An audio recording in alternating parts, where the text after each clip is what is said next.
these next actors that really influenced me in a big way.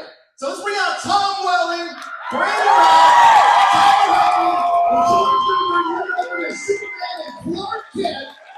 Let's go! They built the house today, baby. Gentlemen, take a seat. Sit wherever you like. Water's gonna fall all over the place. So I gotta tell you something. Shoot. Whenever you all first cheered, I don't know which one of you, it was one of you. It's like, oh, it sounds like 30 people. So we walked out of here. There's a lot more than 30 people there, so thank you. And just like you, we wouldn't be here if it wasn't for Clark Kent. So thank you. That is also true. First of all, I gotta ask you guys, I think all of you guys actually have shot in Canada before. Yes. You guys obviously did Smallville, Legends of Tomorrow, Superman and Lois, and George, you did a film called Sons of Mistletoe out here. I did Sons of Mistletoe here and Switching Channels. That sounds like a Adventures in Babysitting we shot here. I actually shot Cheaper by the Dozen too. I love this. Scott Pilgrim versus the World.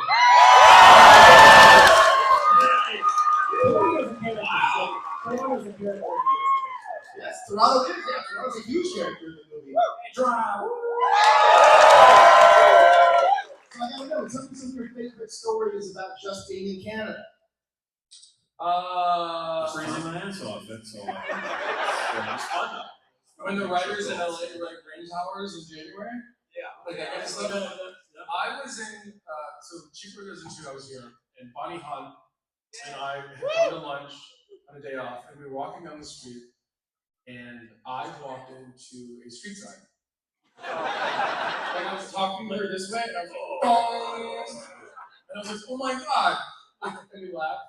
And the next day it was on TMZ. You were being followed. Yeah, you can Google it right now if you want. Yeah, I did that once in Los Angeles, going to a friend's comedy club, walking by and saw like on my phone or something, and I was wearing glasses.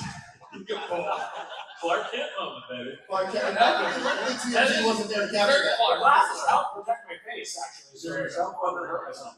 Glasses are functional for Clark Kent. Do you guys have any favorite Canadian snacks? I just discovered, and somebody actually brought a bag up, but ketchup chips. I'd never had them before this weekend. They're amazing. Yes, Great. I had some yesterday. They changed my life.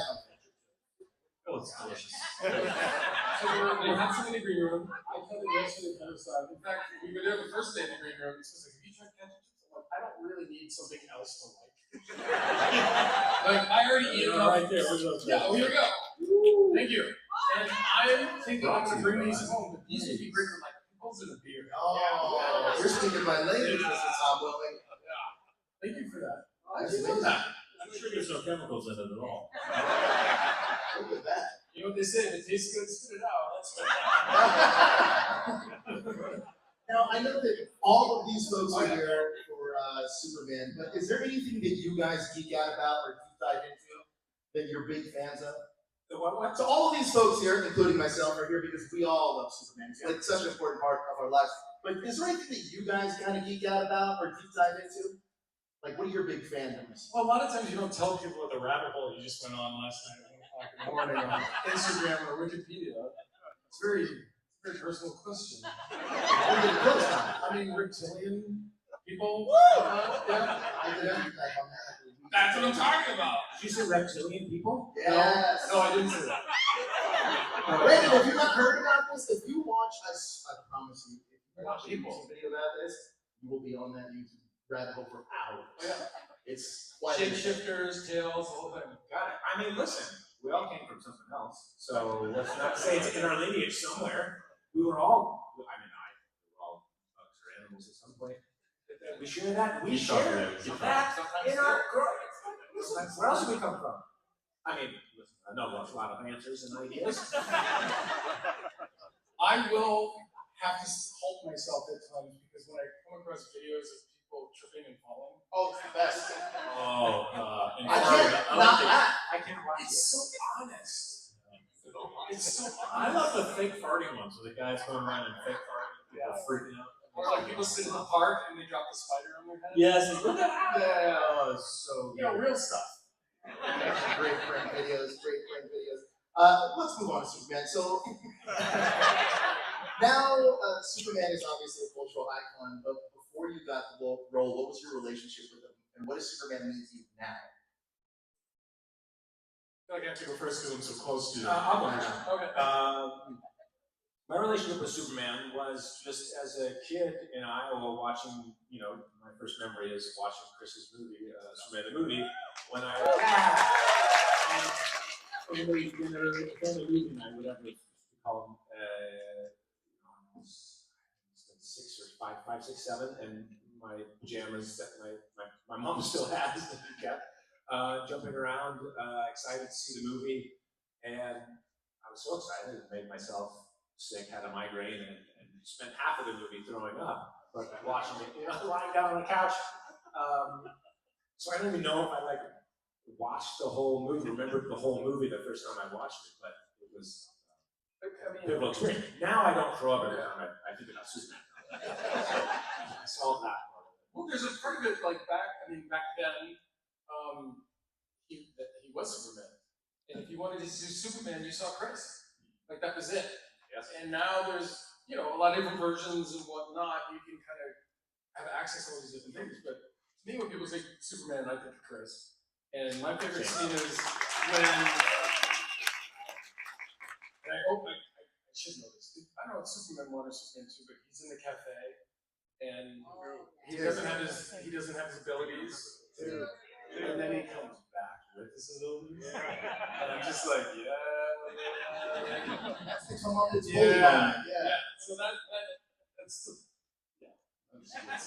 Now, each of you has worn the Superman cape in a different way, or voiced Superman. What was the moment for each of you that you really felt for the first time, I'm Superman?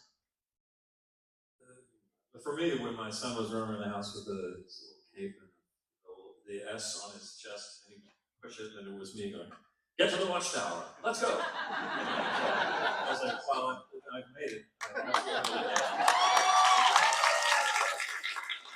That is the best. My kids, they have a bunch of different costumes and outfits that they can wear. Annihilator, Spider-Man, or all these different things. And I think it was last year. I was like, "You guys don't have a Superman outfit." And at the time, he was 5 years old, and he goes, "Because he's taken."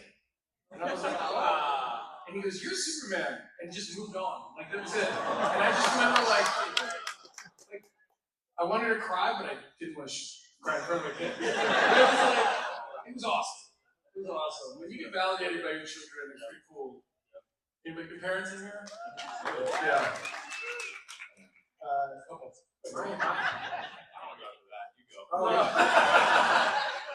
my son's favorite superhero is Spider-Man still, so. But he is Superman's number 3. Behind Ray Palmer's number 2, Adam's number 2. So the question is, What was the first time you Superman moment that landed on you though? I think there were a couple that were around the same time.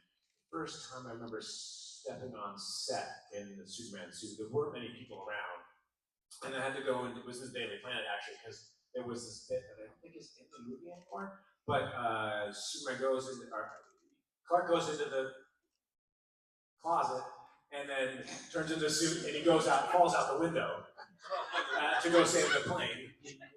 And we had all these different ways. There's a joke. We're working on it.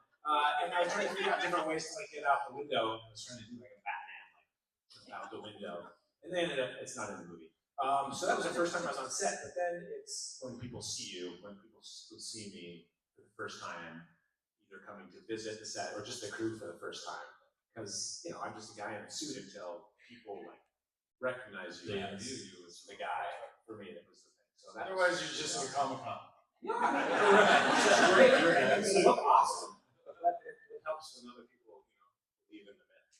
How about you, Tyler? I kind of had two. One, I was in New York City and I was having a coffee with a buddy, and I got a phone call, so I sat down for a second. And some kid was walking by, and I was talking on the phone, and he had his headphones on, big backpack, and he was walking, and he was kind of he looked at me, saw that I was on the phone, and he didn't say anything. He just kind of looked at me like,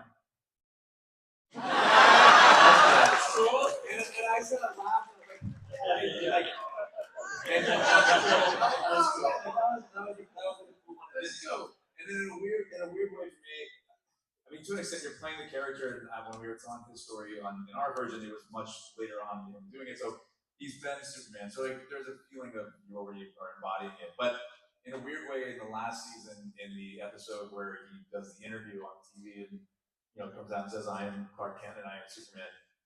In a weird way for me, it was then, only because the way that I always played it was, we had a flashback episode in season 1 where he saves Lois on the street, and she goes, "How do you know I was here?" And he goes, "Well, my hearing." And she goes, "Your hearing?" And I go, "Oh, my the super hearing," and kind of played it that way. So when I leave, they go, "Who is that?" She says, "That's Superman." And that's the first time that we call him Superman. So I always kind of try to play it like, I was a little embarrassed by the name. It's like, oh, dude, I got nervous around this girl, and I said super hearing, and now I'm Superman. I'm stuck with his name.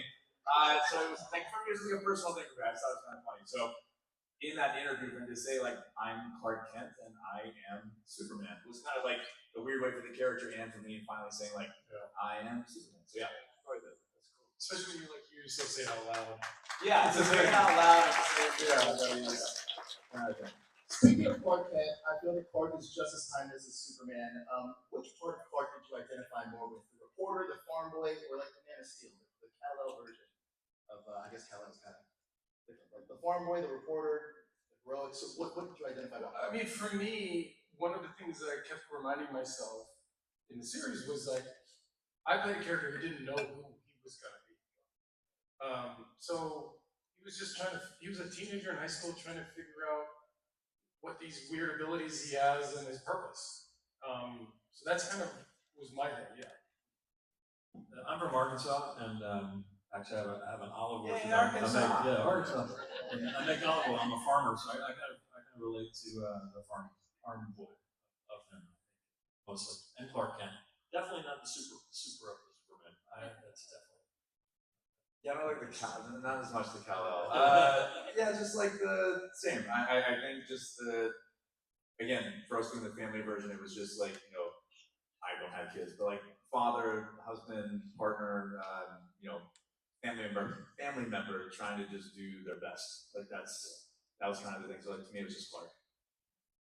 Yeah, well, for me, I thought of each character separately, but all of the same part. Kal-El is Kal-El, and Clark is Clark, and Superman is Superman. But they'll have a little bit of distinct differences. But Clark was the way that all three of them, as one person, got to kind of be human the most, to experience everyone. And so his quirkiness or clumsiness wasn't necessarily him performing so much as just like super exuberance about being around and being a part of this part of life, because he has to separate himself so much to, at times to be the hero. We have a lot of great stories in any medium, whether it's film, television, or books, or whatnot. It's really always about one thing, it's identity. Who am I? What am I doing? Who am I? And I think that we've all been able to explore that in a fun way. So, yeah. So what is your Clark Kent's go-to karaoke song? Mine doesn't have one. No? He's too nervous. That nervous energy, he's not getting up on stage. Any of your Clark Kent? I mean, I feel it sounds like I got out of that one, but I mean, Okay. my Clark Kent was like, go ahead, Lana, go ahead, Lois. I'm gonna sit right here. I want to get physical. There you go. I feel, Tyler, like your Clark would definitely have one just to get the kids get up and have fun. Build me a buttercup, why not? All right. Brandon's looking at me with his blank stare. I love you, Nothing. baby. It's like a Broadway song, musical or something, I don't know. Oh, really? Yeah, why not? all I can think of is the song I sang in that Ray Palmer sang also in the era of Legends of Tomorrow. Legends of Tomorrow? No, I know the song. I know the song. No. I'll think about it. So I can't remember what it is. the one thing I loved about this new version of the Superman film that James Gunn did is that we can see kind of each one of your imprints on that film in a way. From Brandon, the duality of your Clark and Superman is very apparent in this movie. Tyler, it's the relationship that your character cultivated with Lois. I feel like that's really strong in this movie. George, we got the Justice Gang and we get these bright tones, and I think that's very apparent in this movie. And Tom, we get the family element that we see with his parents. We also get the gravitas of Lex Luthor, all within this one movie. So, first of all, have you guys all seen the movie, and what was your opinion on it? I have not seen it, but I think I'll see it more sooner because of what you just said. I mean, am I wrong, though? Oh, you're not. That's sweet. I was wondering Yeah, I've seen it. It's fantastic, actually, and it's sweet. It's almost kind of two movies. It's the monster-y sort of, and then sort of the more character-driven stuff. No, it's the work wrestling and Superman. Excellent. So excellent, especially when she's Yeah, I thought everybody did a great job. I thought David was fantastic.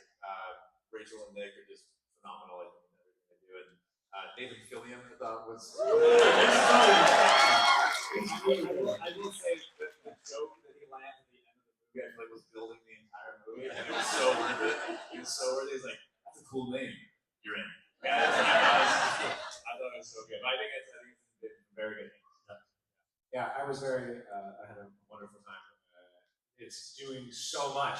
You know, you have so much character and relationship in the dueling family stories that I think David did just a fantastic job of bringing such heart and passion and authenticity, and just like goodness to Superman. And that was my overall biggest gift of that whole thing, is just that the energy of Superman that I think is the best part of Superman is in this movie, and it is something that we can use in the world. Yes. I'll be so bold as to say. Yes, You know, I know people don't like certain storylines, and people can be politically, and maybe you're right to be politically into anything. Life is not politics, just get over it.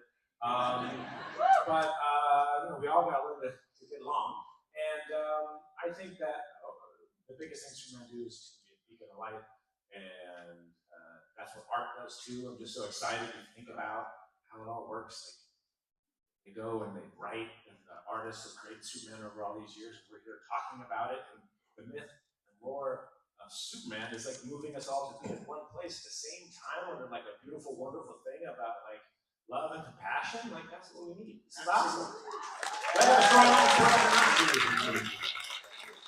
You have to. I feel like you have to. It does such a great job of really encompassing everything that I love about all of your Superman so well in that one film. So your guys' fingerprints are all over that. Absolutely all over that. But it's interesting. You really should see the movie, Tom, simply because Nicholas and David both credit Smallville for being their entryway into Superman. They both said that they were early Smallville fans. That's what kind of was what got them into the character. So when you are getting told you're going to do a show about a young teenage Superman that can't fly and doesn't have the suit, did you think that it would resonate so well some 20 years later? I mean, no. You just don't know. And usually when you think something's good, it's not. I don't know.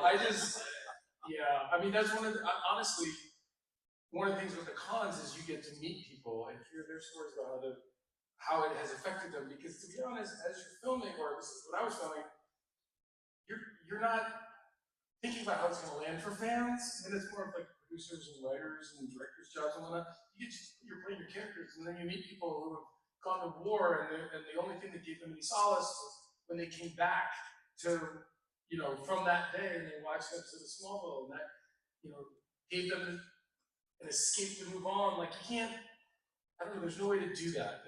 You can't manufacture that, and I think that's where, like, the thing about what we do is so special is we do it, and then we put it out there. And then it's up to you guys, you know? And thank you for being here, because we wouldn't be here without you.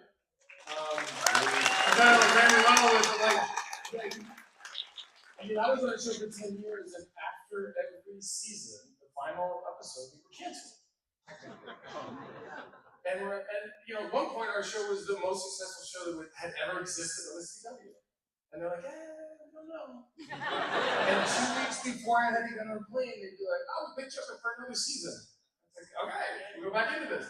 But there's all that legality and all that other stuff. So I think if you go in to play a role and you're thinking about what people are going to think about it, now you're distracted in a way. I don't know. I'm rambling. There's something you said. I think I saw like a clip on Rosie's podcast, and he asked you about like being proud of the show. And I just remember hearing you say something because it reminded me of like Team Wolf stuff. It was like, were you proud of the show? And you said like, when I was doing it, I don't think I was, but now, Yeah. I think there's a weird thing sometimes when you're in the midst of something, you're not really sure if you can feel proud of it yet, Right? Because it's still happening a little bit. But like when you have time away from it, and you can see the reach that it's had and hear the stories of how it's affected people. All of a sudden, it becomes like, oh, that's okay, and I am proud of it. Like in the moment, you almost have to like distance yourself from it a little bit. Yeah. Thank you for watching.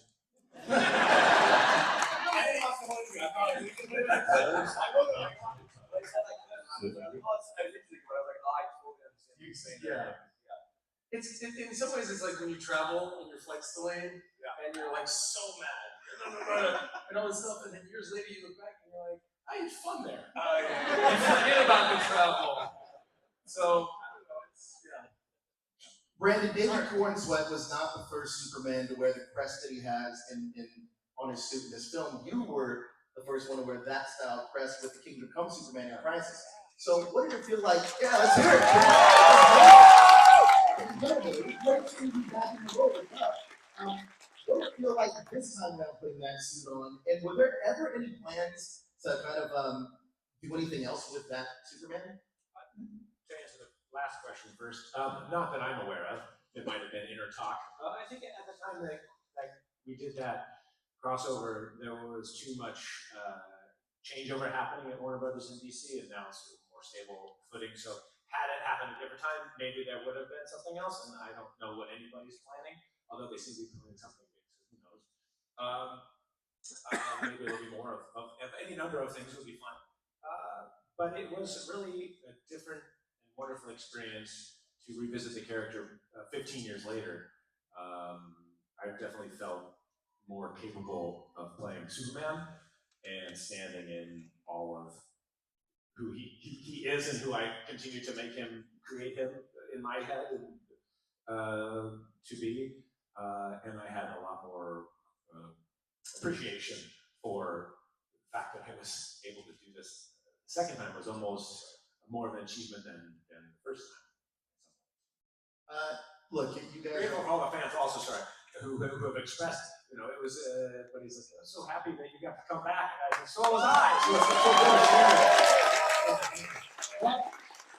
there was that Spider-Man movie that came out, was it last year, year before, they brought all the Spider-Man. It's Spider-Man. Yeah. You should do it. I'll send you.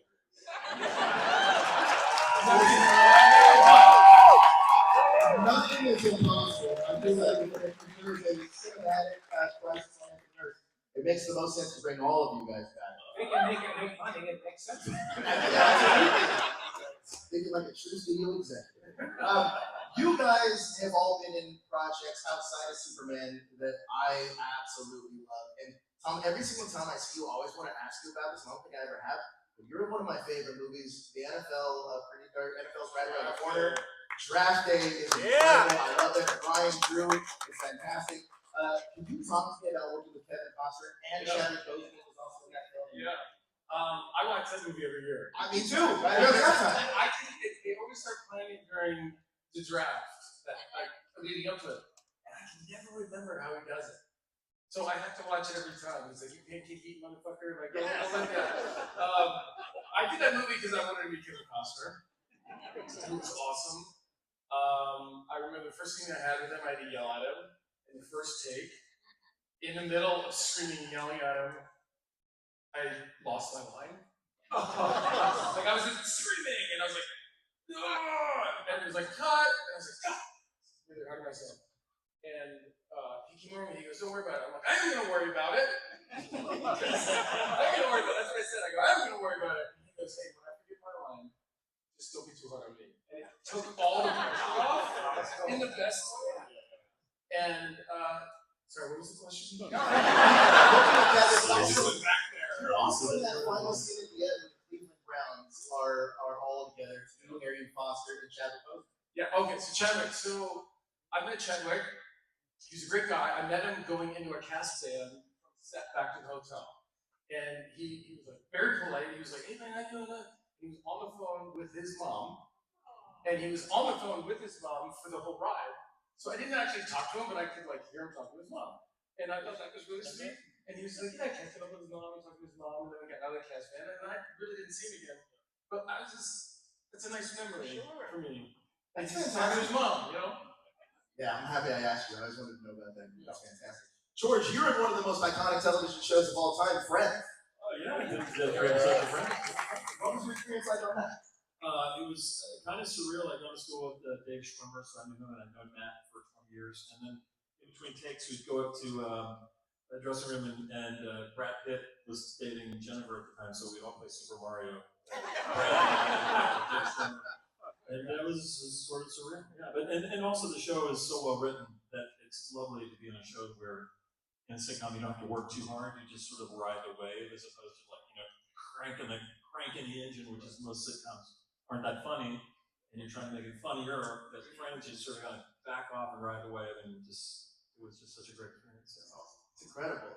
Tyler, I think it would be easy to ask you about Teen Wolf, but actually, something that surprised me, you're the voice of Sephiroth in Final Fantasy. That's incredible. I love Final Fantasy. It's literally my favorite game of all time.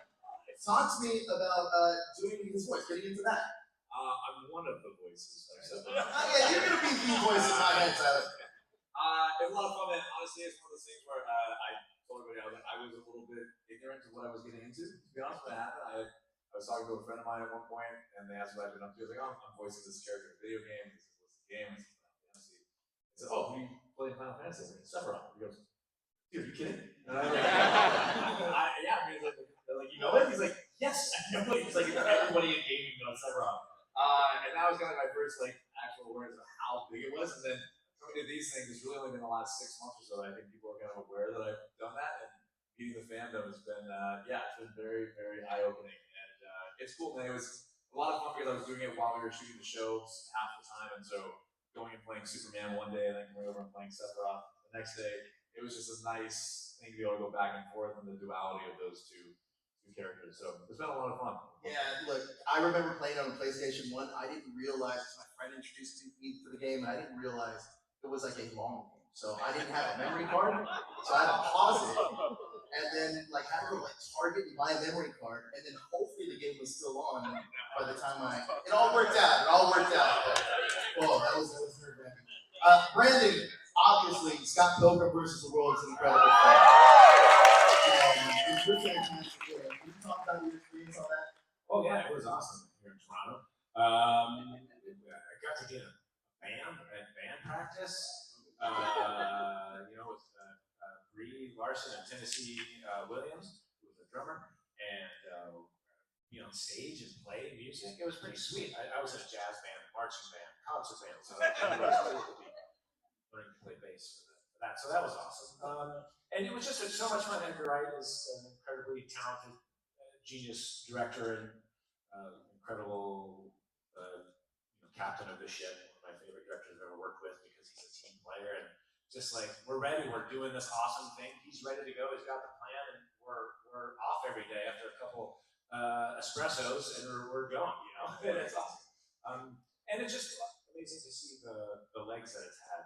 It obviously didn't perform hugely at the box office, but since has garnered such a huge family of fans, and with the animated series, it's brought so much love and music and the art to everyone. It's awesome. True cult classic. Yeah. True cult classic. Brandon, so this year in San Diego Comic-Con, I was at the fandom party, and you talked about Spider-Man earlier. You cosplayed as Spider-Man at that party and jumped on stage with the All-American Rejects. Has anybody seen this? Has anybody seen this? Go, I'm sure it's on YouTube. Still slightly embarrassed by it. It was a pretty cool Does moment. anyone have a phone? Google it right now. It was a pretty cool moment, but talk to me about jumping on stage and doing that. But also, I want to ask you about your movie It. The reason I was there was the making It, which was in the theaters in the United States for 3 days, but hopefully limited release.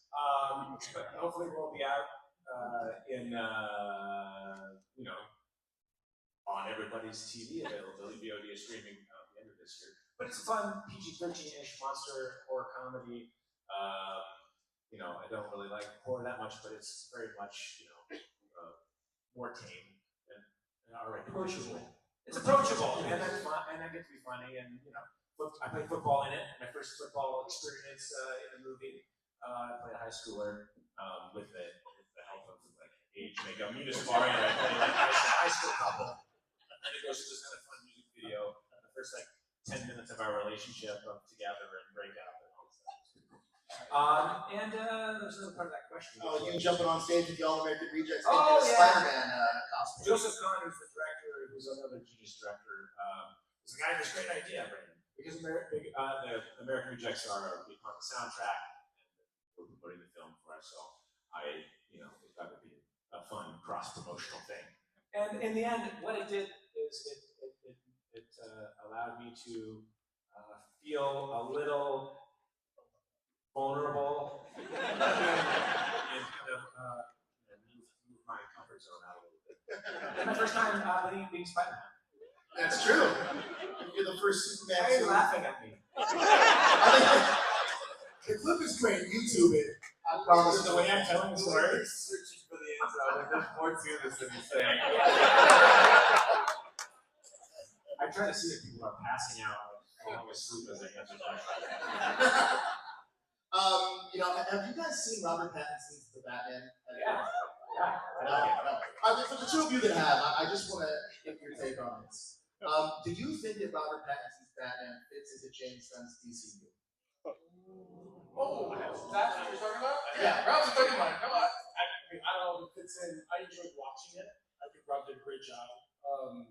I enjoyed it. You watch it twice.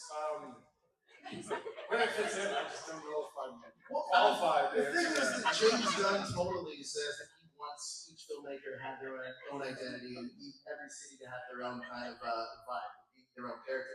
And I think that Robert Pattinson movie really captures what Gotham could be. So I think it could fit in, but I just wanted to get your opinion. I have an answer. Let's see if you watch my face and you can if I answer the way you think I'm gonna answer. You heard his face? So here's the thought process. I was like, oh man, I'm thinking about the end scene where they're in the stadium or whatever the thing is. I don't remember what it is. Big open space. They're flying from here to there, and shooting the grappling hook, and I don't know wherever they're going. All over the place. It's a huge action piece. The water's flooding in.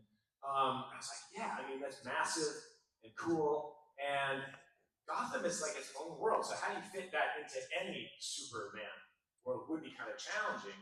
But I think that's how powerful Batman and like Gotham is. Like it's such a different entity than Metropolis that it's gonna naturally probably have like a different. You want it to have a different essence. It can't be like Metropolis. So I think it would because I thought he was fantastic at it, and I really liked all the villains and the way they handled everything.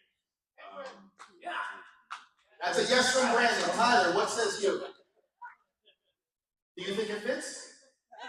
In the I don't make these decisions. we're just talking here. We're having the chat. You know. Well, selfishly, I'm going to say no, because I still want my dad.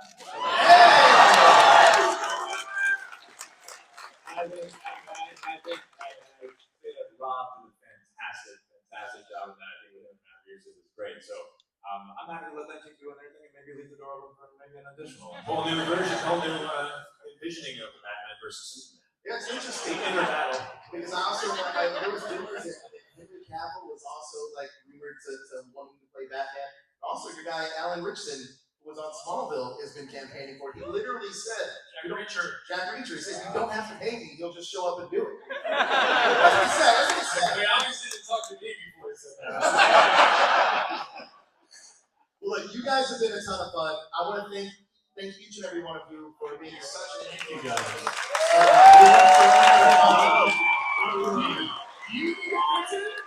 Yes, I do. I think You're the one who really knows how to do this stuff. I'm not. No, I'm not James Gunn, but he's hiring. I'm cheap. But I will say that totally, if you're a creative enough storyteller, you can make the city work. And I also think that Gotham, like you said, Brandon, needs to feel like a character into itself. And I also don't think It's a great world that was built there. Like that's what one of the things I loved about it. It also- The pacing was so good. It doesn't hurt that it's a prestige type of film and television show with the Penguin as well. I think that gives DCU a lot of credibility. Penguin was one of the greatest shows last year. It's fantastic. But gentlemen, thank you so much for being here. I'm ready to move.